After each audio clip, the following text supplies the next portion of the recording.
Sir, first squad, second element, cadet 4th class ulit res, ready for inspection, sir.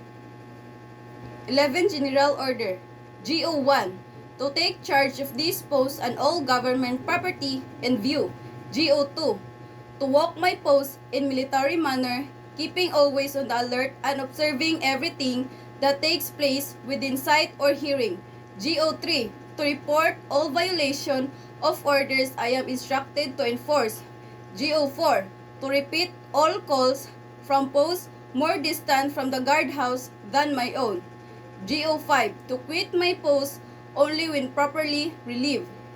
GO6, to receive, obey, and pass on to the sentry who relieves me all orders from the commanding officer, officer of the day, and non-commissioned officer of the guard only. GO7, to talk to no one except in the line of duty.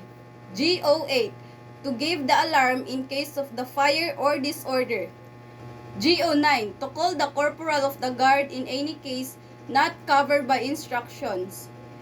GO10, to salute all officer and all colors and standard not case. GO11, to be specially watchful at night and during the time for challenging, to challenge all person on or near post and to allow no one to pass with proper authority. Loyalty pledge. If you work for a man in heaven's name, work for him, speak well of him, and stand by the institution he represents. Remember, an ounce of loyalty is worth a pound of cleverness. If you must growl, condemn, and eternally find fault, resign your position, and when you are outside, damn to your heart content. But as long as you are part of the institution, do not condemn it. If you do, the first high wind that comes along will blow you away and probably you will never know why. Military professionalism.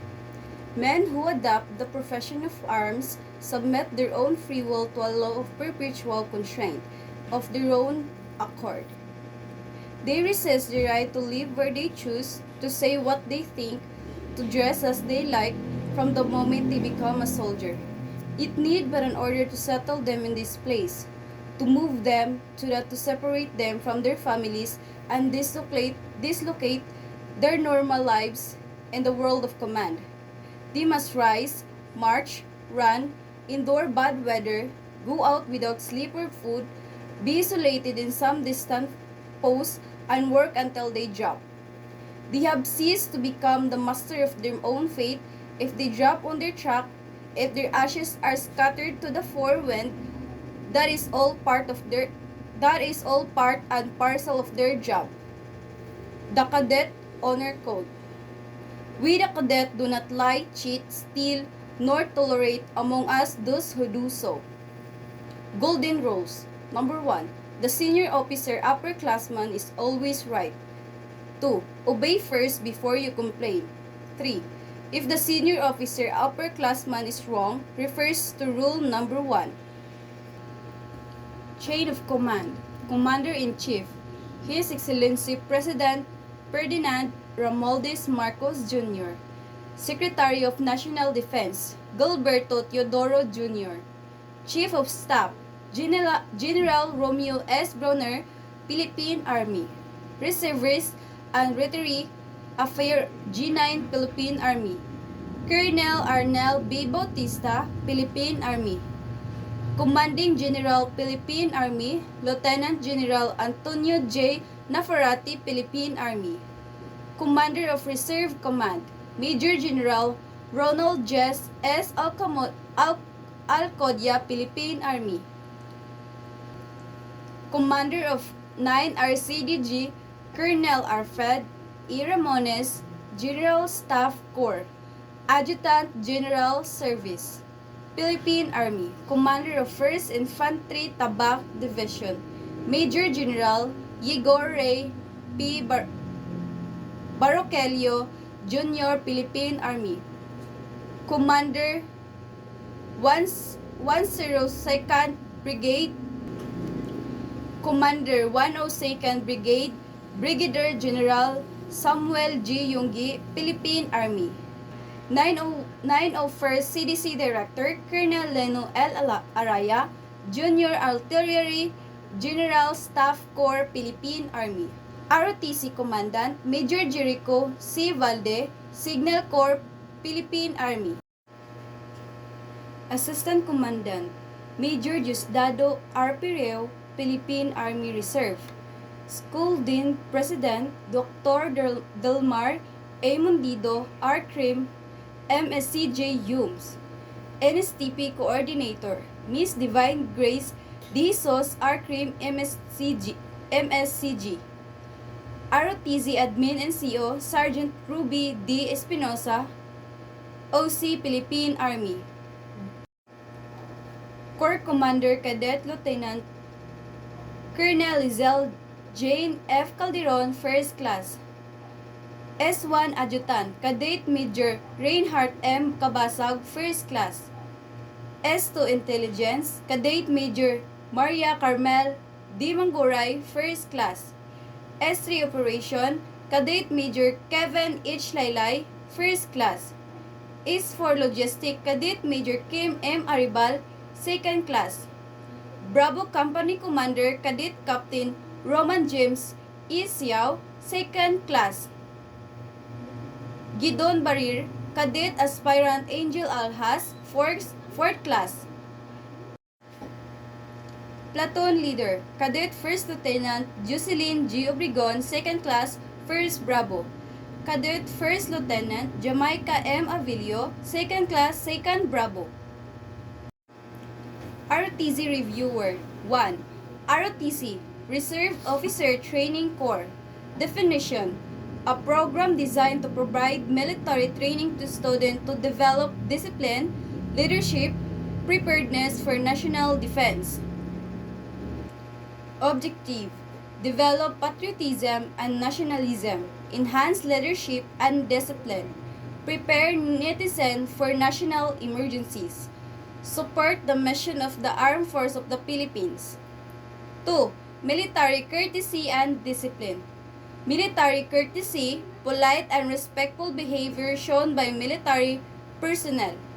Example: proper saluting, use of respectful title, ma'am and sir, proper conduct during ceremonies.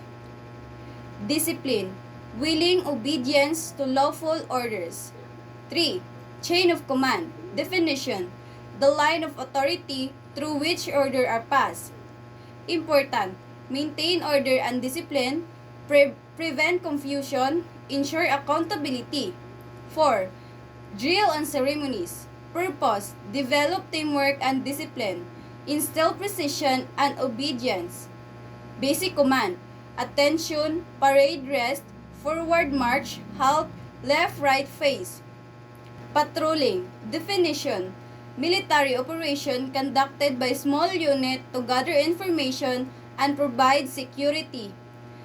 Type of patrol: reconnaissance patrol, combat patrol, security patrol.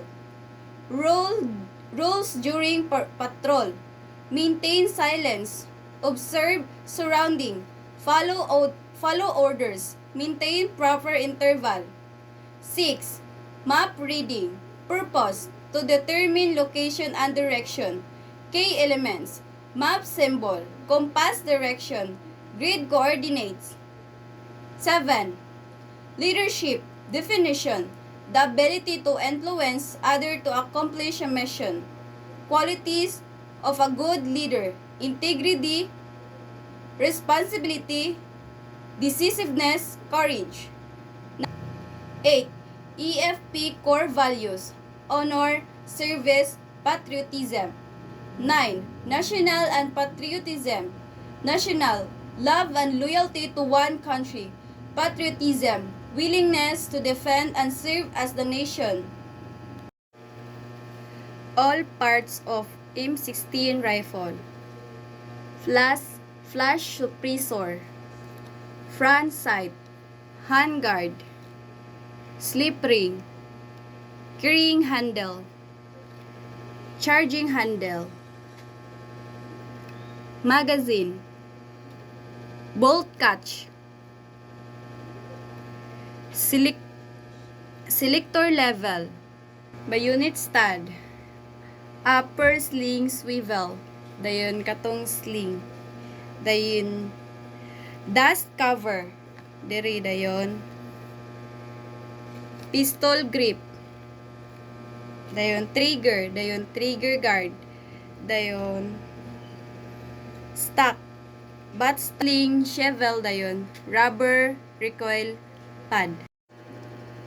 Mission: to train and develop college student in the regiment of military science in order to produce capable reservist future reserve officer of the EFP.